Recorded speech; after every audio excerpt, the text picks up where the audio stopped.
దానియేలు ఎలా ప్రార్థన చేసేవాడంటే తెలుసా? లైక్ ఎ లయన్, సింహంలా ప్రార్థన చేసేవాడంట. అడవిలో సింహం గాండ్రించినప్పుడు ఎప్పుడైతే ఆ చుట్టుపక్కల 10 కిలోమీటర్లో ఒక వణుకు బయలుదేరుతుందో, ఒక షేక్ బయలుదేరుతుందో, దేవుని బిడ్డవైన నువ్వు నేను జాగ్రత్త గమనించాలి. ఎప్పుడైతే ఒక విశ్వాసి సింహంలా గాండ్రించి ప్రార్థన చేస్తాడో ప్రియులరా, పరలోకం కదలాలంట. దేవునికి స్తోత్రం. పరలోకం కదిలి, భూమి కదిలి, తర్వాత పరిస్థితులు కదిలి ఒక అద్భుతం జరగాలి. ఒక క్రైస్తవుడు ప్రార్థన చేసి ప్రియులరా, ఊహించదు.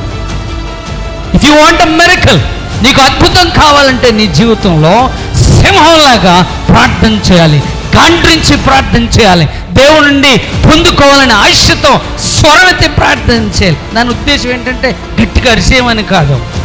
వీళ్ళు ఒక మాటలో చెప్పాలంటే షేక్ అవ్వాలి.